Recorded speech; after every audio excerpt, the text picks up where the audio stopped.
You're listening to Up the Turnpike with hosts Mitch Anderson and Matt O'Leary.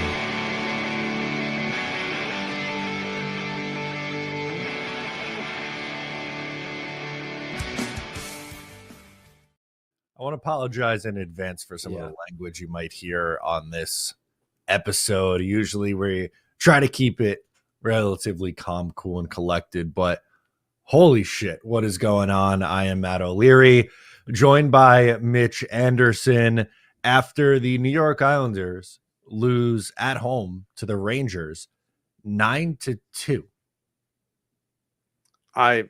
There's so much wrong in this game. So much of it was bad. I wanted them to lose. I was on team Islanders need to lose. I want the Rangers in the playoffs. I don't want the Islanders anywhere near it. I wonder how I want them to go further down, but not like this. It was the full Matrix meaning of like not like this. This is just horrendous. I don't think anyone in their worst nightmare could have come up with something like this. No. Everyone was bad. There was not a single player on this team. Not only the players, the coaching staff were bad. All of it was bad. None of it was good. For management, I think you have to start there because we're just tell the audience what we were just saying behind the scenes. We were laughing about, not laughing, but just kind of not laughing at Tristan Lennox, but just the hilarity of the situation that he was put into. But you explained it well, so go ahead. Yeah, I feel bad for Tristan Lennox because he has played 4 professional games since 2023. He's played 4 games in the last year, and they're like, come on in, son.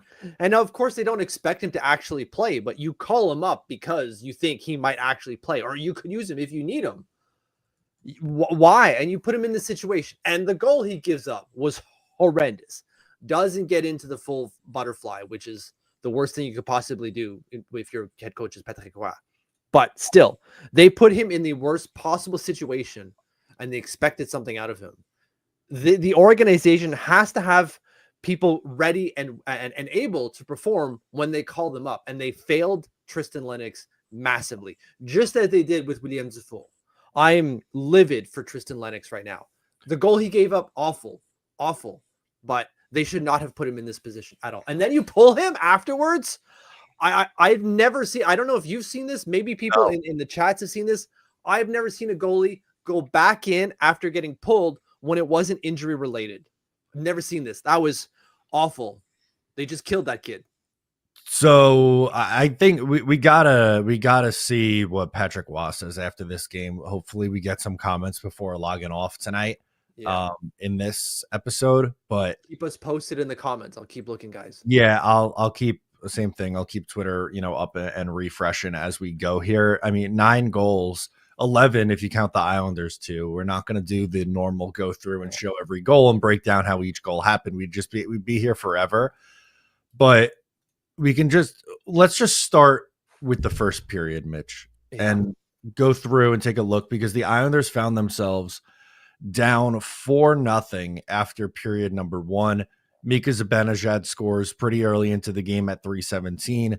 Then Will Cooley, then Vincent Trocheck, like a minute after that. And then Artemi Panarin, with just seconds left in the period, makes it 4-0.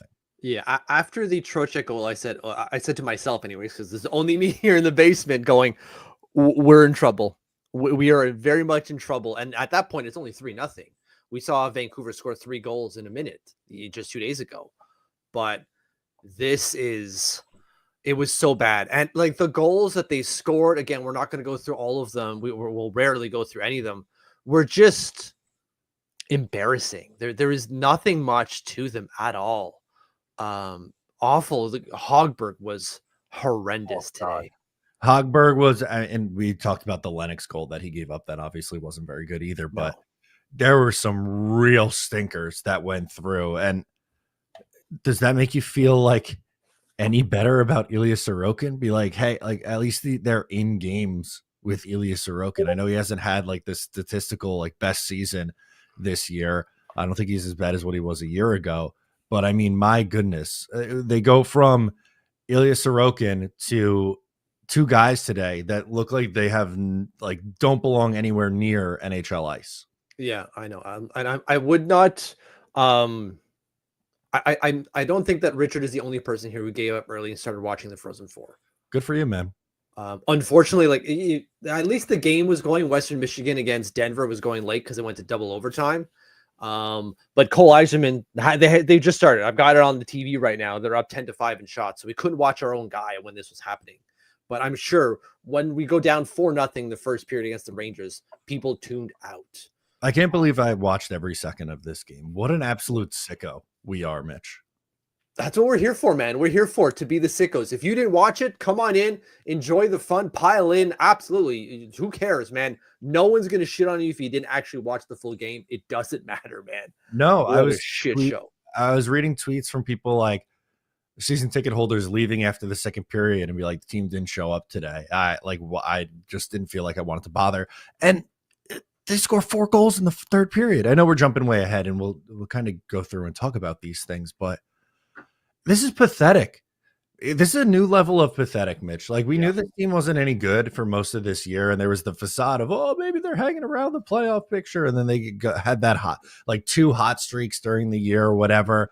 But they've allowed 16 goals, an average of 8 goals over their last 2 games. Yeah, man, that's unheard of, man. 16 goals in 2 games. Yeah, it's really, really bad. You're right. 16 goals in 2 games is comedic level. Embarrassed. This is like San Jose Sharks, Chicago Blackhawks level. And again, I'm on Team Tank. I want them to lose. I want them to go down, not because I want this team to fail, because I screw them type of thing. I want better draft picks. That's my reason, and I'm sure it is yours at home as well. But like Corey's saying here, someone's got to lose their job after this. You cannot trot this out and expect like we're gonna keep going, even if there's only like 4 games left. Who cares? Put me in coach in nets behind the bench, and I swear we'll have either the same or better results. Yeah, but with everything, how this team has played this year and just really underachieved, number one. But then you throw in like the recent Anthony Duclair drama going on. And I know that he hasn't been any good either, but like this is getting really, really far off the rails. This should not be survivable for a GM and head coach. I'm sorry. Like this is not. The ownership can't just go, we still have full support behind Lou Lamoriello. Tough break. They had some. Nope. Sorry. This is not good enough. This team hasn't been good enough the last 4 years. It's embarrassing. And let the new, not that I hate Lou Lamoriello, but I feel that Lou deserves more blame than Patrick Waugh, but I'm not pounding the table like Patrick Waugh's got to stay. Like, let the new GM come in and hire whoever he wants as the head coach. And let's just end this because this is miserable hockey right now. Like Nick is saying it, and Andre says the same thing. We heard it on the broadcast. They've been outscored 23-5 by the Rangers this year. Ugh. If you can't find anything more embarrassing than that, it's like Corey's saying here. They forgot about Duclair when you brought it up. He's got to be at home going like, who's god awful now? All of us, clearly. Just embarrassing stuff. But we haven't even talked about the second period. We haven't talked about it. No, haven't gotten into the second period yet. Juuso Parssinen scores his 5th goal of the year. Can't say that I've really read up on Juuso Parssinen. No, that's his first goal with the Rangers and first since like 13 weeks or something like that. Yeah, I was going to say that's not a familiar face who's usually scoring for the Rangers against the New York Islanders, but he makes it 5-0. But the Islanders would finally get on the board in the final minute of the second period. Maxim Siplikov hits double-digit goals on the season. We'll show you the visualizer at least for the Maxim Siplikov goal. You know things are going horrible for the Islanders when Adam Pelech is running the goddamn power play. Yeah, right. He's running point there. The first power play that we had in the game didn't do great. It wasn't awful, but it wasn't great. Here, I don't know what happened. The Rangers fell asleep at the switch. They just gave Sippy way too much space and they dared him to shoot. And he's like, all right. Yeah, what the hell was Trocheck and Miller doing there? They're right. If you look right here, 23 moves, Fox moves in a second and Trocheck ends up going back over there. But it's just like, what the hell? Exactly. And it opened right up. Good job, Simon Holmstrom. But yeah, so we're on the board, but it's way too freaking late. It's 5-1 at this point. Who freaking cares? But Simon Holmstrom getting a primary assist, great, because now he's got 5 points his last 2 games. That's fun. Yeah, that's the only silver lining, I suppose. God damn it. Actually, there is one more silver lining, and it's the next Islander goal. Yeah, that's If true. you could call that a silver lining.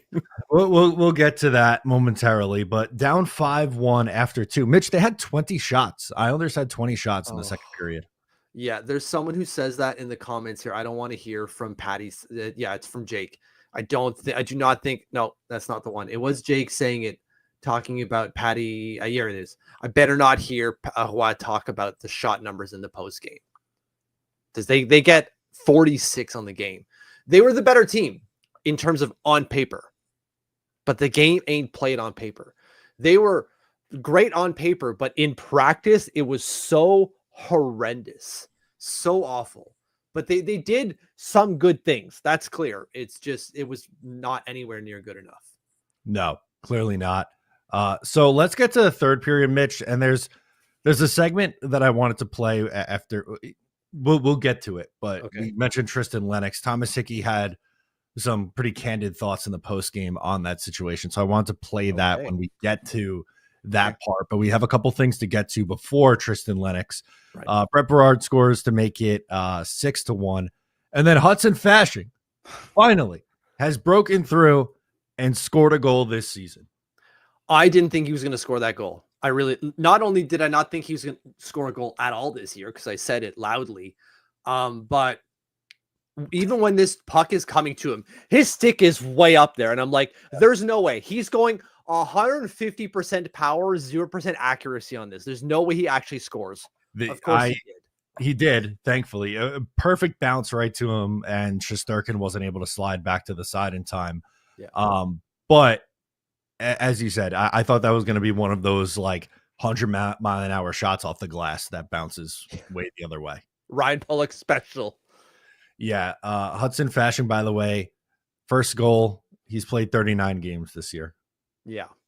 And at this point, Lennox is in, is he not? They pull Hogberg after the first Berard goal, is it not?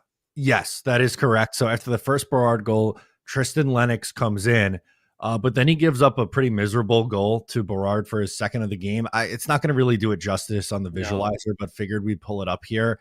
Essentially what happens, it's essential breakaway opportunity, and he just doesn't get down. He gets the right pad down, the left pad never hits the ice, and it goes straight through Feifel. It actually clips him. If you listen to the goal, go back and listen, and you hear it hit pad. So it clips him. Had he just gone to the butterfly, that goal does not go in, and he's still playing. He probably closes out the night.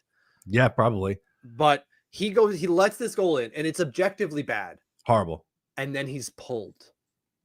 I don't like that move at all. You just killed his career. He's done. That's it. Well, let's listen to Thomas Hickey on the post game with Shannon Hogan sharing his thoughts on the situation. Okay. Get it. And look, it rubs me the wrong way. Him coming out of the net, in that situation.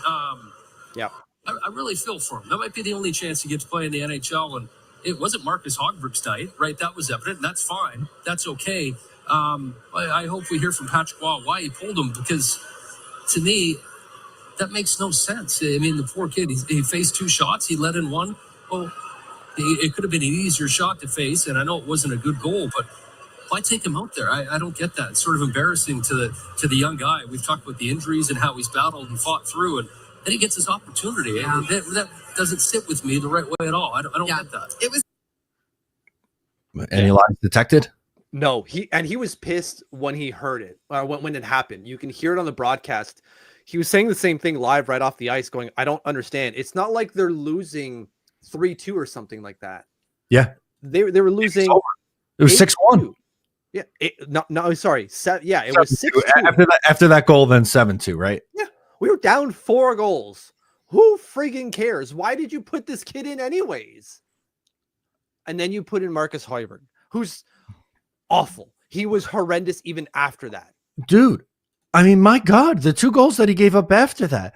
Can we show? I won't show the Lafreniere goal, but the last one.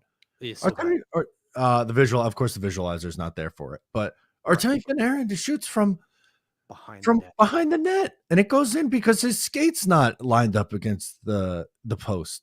He's not in an RVH. I don't know if you have to do the RVH. I think the I don't know. It's the RVH where you got to stick your skate right up along the pad, right up along the post. He's not even doing that and have the leg down. If his leg is down, it doesn't go in because you're prepared up along the post as goalies are supposed to do. But he's just friggin' standing there.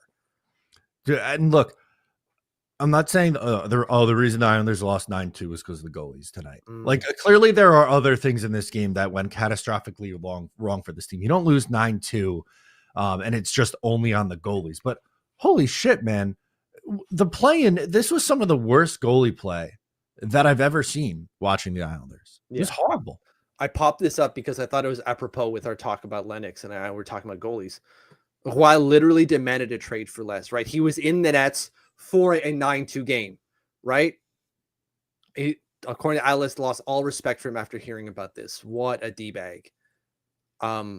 It's really hard to have respect for Patrick Roy. I want to hear what he's got to say. I doubt he's going to have anything to say about this that's going to change our opinion, but this was a really shitty move by Patrick Roy. I have to say, really shitty. Yeah, I don't. Apparently, there's a quote here. Oh, is there? Gross. Apparently, Andrew Gross has something there. Okay, I'm gonna try to pull it up then. Okay. It wasn't his best decision. Okay, you go for it. Yeah, Patrick Roy says it wasn't his best decision to expose Tristan Lennox. Takes responsibility for that. Great. But once you make that move, you can't put the toothpaste back in the tube. It's out. It's it. That's the problem. It's not that you put him out there. Because to me that says a lot more about the organization as well. Like Roy, upon playing, clearly sees this kid is not anywhere near ready to play at the NHL level, which makes sense as far as what we just talked about in terms of how many games he's played. We all knew this. He got hurt in December of 2023. Yeah. December of 2023. Came back in, I think, March 10th was his first game, so a month ago. Yeah. Played 2 games. Yeah. Got hurt again. Yeah. Came back, played another 2 games, and then was thrown into a 6-2 game. Again, throw him in. That's fine. But I don't think that this kind of justifies his take at all. It really doesn't. Like, Roy can't say like, oh, I'm sorry for exposing him. No. Our problem isn't that you put him in, is that you took him out when you realized he wasn't ready, which is, again, on the organization. Lou Lamoriello and Chris Lamoriello cannot be calling up a kid who's not ready. You can't do that, man. It's on Patrick Roy too. Like, I don't think he handled it well, but it's also on the organization. Like, yes. Chris Lemmer, and I'm glad you brought up Chris Lamoriello because he's the general manager of the AHL team. He's the one who's supposed to know these guys the best, right? Yep. I'm sorry, I had to pull this up because this is just too funny. In a 9-2 game. Well, we hit like 6 posts and we generated so many shots. Like the underlying numbers say we should win, but us watching it will say like, for today, shut the hell up, underlying numbers. You have no business here. My favorite comment, I should have pulled it back up, but I already ditched it. My favorite comment was Sorokin should have had that one. Oh my God. Just really, really bad stuff on all fronts. I really feel bad for Tristan Lennox. The organization completely failed him. And that's not even the talking point of the game. It's just how piss poor absolutely everyone was. I don't get it. Everyone was bad. No one seemed to really have any sort of fight at all. So you can tell that they're done. Yeah, they are done. And there was a Kyle Palmieri quote that I wanted to play also, because I think it's honestly pretty fitting. He's talking about like playing for pride, and then this is the result tonight. So let's hear from Kyle Palmieri. At home against our rivals, and yeah, that's it. Embarrassed. What was the talk, in between periods? Was there, anything said? Yeah, I mean, we talked about pride, talked about a bunch of things. Where was it? And then the result is the result. Where was it? Thank you, Mitch. Where was it? Thank you. And by the way, I know I've said this already on the show, but they allowed 7 goals the game before and then followed that up with a 9-goal. That's right. You're absolutely right. Like, you had a shit performance 2 days ago, and you laid this. You scored 6 goals and lost in a game on what's today? Thursday? On Tuesday night? Yeah, Tuesday night. 2 days later, home against your rivals in a game where, like, we as fans can talk about, like, losing for draft standings and stuff like that. But the players, they want to play and they want to win, rightfully so. They had a chance to eliminate the Rangers tonight if they won this game. And this is the performance that they give? Yeah. That's pathetic. I'm sorry. There's no other word for it. There really isn't. The P word they should have used in the period after the periods is pathetic and not pride, because there was none of it. I don't know what to say. I really Do you want don't. to spend the next like 10, 20 minutes just going over comments? Yeah, let's rip through comments. I'll let you know if we get anything else good from As I don't imagine, like, who has the most ice time? Who cares? This is a burn the tape moment. Or maybe not. Maybe save it. I don't freaking know. Anyways, Nick says that I'm done. I officially hate Lou. I really do. He's destroying the franchise. Has forever ruined his reputation with his fan base. I'm not on par with the first half, but I'm definitely on par with the second sentence for sure. Yeah, I think his reputation's taking a massive hit from how this is ending. Obviously started well with the first 3 years, but since then, man, like, good God, it's been a disaster. Yeah. Gary, it's a good thing they put Hoiberg back in net. The score could have got ugly.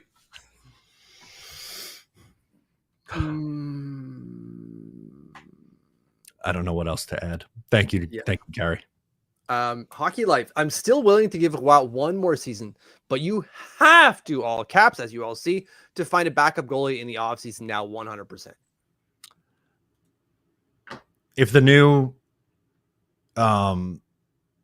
general manager wants to keep, and not like ownership is forcing Patrick Waugh on the new GM, but if the GM that they hire is like, I like Patrick Waugh's vision, like, I could see it, I think we can get there, fine.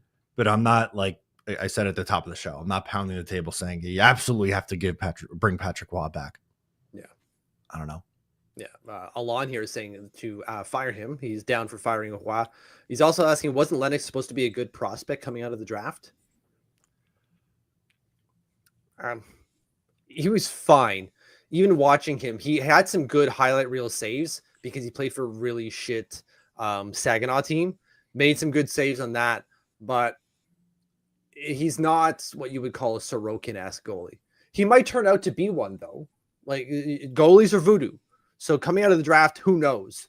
But he clearly wasn't ready. And that's, again, on him to a certain degree. You got to be ready when your shot comes. But I didn't even organization didn't bat. Go ahead. This makes this so much worse for Tristan Lennox. And one, on the owner, I'm sorry, not the ownership, the organization with Lou Lamoriello and Chris Lamoriello put him in a really bad spot. But Patrick Waugh knowing this information and still doing this is even worse, in my opinion. So Patrick Waugh said he will talk to Tristan Lennox tomorrow, says he put the rookie in a terrible spot, making his NHL debut without a real practice with the team. Lennox played for Bridgeport yesterday and then drove to Long Island today.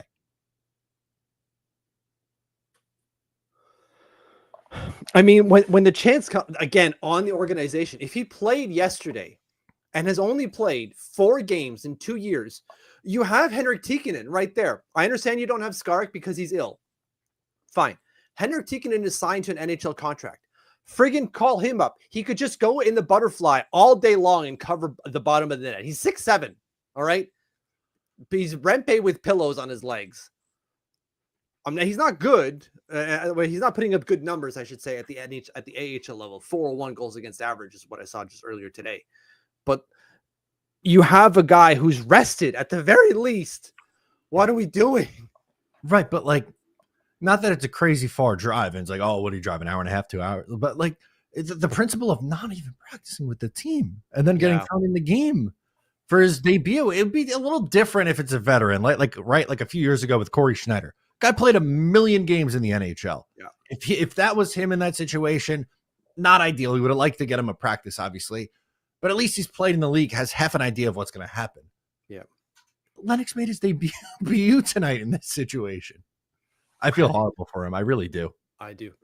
On to someone else who might feel horrible. What about Palmieri, says Gary? Does he even want to sign with this team? I don't know at this point. Do you? I don't know. I don't really want to bring Kyle Palmieri back. So it might be a slight win, but not really, because you could have traded him at the trade deadline, which I'm sorry to YouTube and everyone who listens, because we bring it up all the time, but it just doesn't make any sense. No, it doesn't make any sense. What about this one? Cleo says, do we clean house? Well, they're not asking. I'm asking. Do we clean house? I don't know how you justify bringing back Lou Lamoriello, Patrick Waugh, and Chris Lamoriello next year. Yeah, I don't know either. And it goes beyond that. Like, it's coaching staff at the Bridgeport level, bench bosses, backup, or oh my God, assistant coaches. You can't have them, man. It's just bad. We got a super chat here from Corey saying, just want to say appreciate y'all and your channel. We need an outlet to vent our frustration with this team. That's fair. Yeah, that's fair. You definitely do. Look, I know it's been a really frustrating season, but I've really enjoyed getting back into doing the post games. This is something, if you're an OG, when Mitch and I used to work for Eyes on Isles, we, wrote between the two of us damn near 100 articles a month on this team for 5 years. And then for about another 3 or 4 years did post game pods. And this year, we really expanded the YouTube channel, brought back the post game show in video form here on the YouTube channel. I love it. I'm really glad that we did. I think it's going well. I love this community of Islanders fans that we're building, but I appreciate, and I know Mitch does too, we appreciate the support from you guys, but wow. Yeah. We appreciate it. We're going to be here no matter what, until we're dead. Really, we got nowhere else to go, and we want to be here and do exactly that, and be that venting outlet for all of y'all, because we know we feel it, and so you get to feel it along with us. So thank you, Corey, for that. But as well, like Gary is saying here, like and subscribe, please. Yeah, thank you. Thanks for that. So Steve had a funny comment here, and I know Steve's got a typo, and it doesn't matter. He corrects it a little bit later. He's talking about this good about Tristan Lennox. Probably pay congested pricing just getting here. For 4 minutes, 4 minutes of game time, right? Is what it was. Yeah, that's probably going to be his only crack in the NHL. Yeah, he's done. It's done. And through a little fault of his own, but no one's going to look at that and be like, let's keep that on. Unbelievable. Anyways, C Flip says, or I think that's C Flip. Anyways, top 2 lines in a year from now: Hagens, Barzal, Horvat, and then Yzerman, Richie, Danny Nelson, and Sorokin and Net, and the same defense. Makes me feel good. It would be nice. It would be really nice, man. I hope that's how this goes. I really do. This is a best case scenario. Yeah. I don't think we're going to get Hagens. I don't think that's happening. No, they're going to pick 9th in the draft. Yeah. This is how it's going to go. Oh, BU just scored. Was it? I saw 4. I don't know if it's 34. It is not 34. Okay. It's not our boy. It's fine. But they're still up. One up on the Penn State Nittany Lions there. So they could be going forward to the, although it's only the second period. So who knows? Anyways, there's so many comments to get to, guys. I don't know if we're going to get to all of them. We're probably going to go a little bit over half an hour, but not a whole lot. What else we got? So we got Maddie just saying Owasi just quit, as he basically did in Colorado, right? I mean, with this performance tonight, the situation with Lennox, the situation with Anthony Duclair, it's starting to feel that way, isn't it? I think so. I don't know. I don't know if he will, because if he does, that he'll never, ever get another job in the NHL. But I don't know, man. He could go back to juniors and just live his life if he wants. True. Just churn out the next couple of superstars at the QMJHL level. But Andre wants not just a new coach, but wants new ownership as well. I don't know if that's going to happen. No. But I know where he's coming from. I get it there, but that's hard. That's hard for me to say after the last ownership group or the last few ownership groups the Islanders had. I mean, this is a team that could be playing somewhere else, and this ownership group got them a new state of the art arena. And look, I know the Lou era has not ended well, but I can't get there yet. No, I get it there, but sorry, I reacted because I just saw Cole Eisman go up the ice on the wall, make a nice nifty play, and shoot it backhand right across the slot, and it almost went in. In a tap in, it would have been amazing. But yeah, love it. Love to see what he's doing there. Okay, what else do we got here? Matthew, best things fans can do is cancel their season tickets. That's true. Honestly sends a message. Wicked 50 says, honestly, the most gross part of this game, along with the Hoiberg goals / team defense, was pulling him after one goal allowed. Can't believe Roy, as a former goalie, would put him in there. So that's talking about yeah, like how do you not realize that? I don't know, man. That's just really bad. It's so bad. So what is Stefan has something here according to Jacob? Stefan saying, after the 6th goal, I wanted to give a break to Marcus mentally more than anything else. This is from Patrick Roy. And I put Lennox in, and when I saw the first goal, it's on me. Maybe I should have kept Hoiberg in. The kid didn't have a chance to practice, and I thought that was unfair to him to put him out there like this. So that's why I put Marcus back in. Didn't want to expose him and put him in a tough spot. I mean, you already did that. Well, you did. I'm sorry, it's too late. It's too late at that point.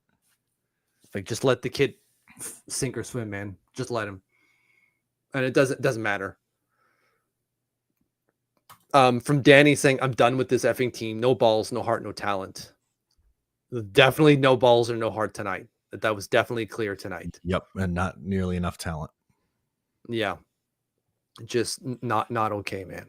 Just not nearly enough. What else do we got? Okay, with this Mary saying, we knew this team was junk going into the season. They were a mid-80 point team.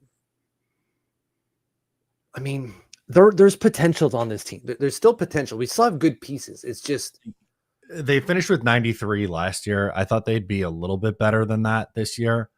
But clearly that has not been the case. There's a good quote if you want to pull it up from Lee. Speaking, Andrew Gross has it. Maybe someone else does, but I'm seeing it from Andrew Gross here, talking about the game. Okay. I thought it was pretty fun. It's pretty bold right from the hop. There's not much to say. We played a horseshit game. We had shots, we had posts, but we gave up way too many opportunities the other way, whether it was a turnover or puck management.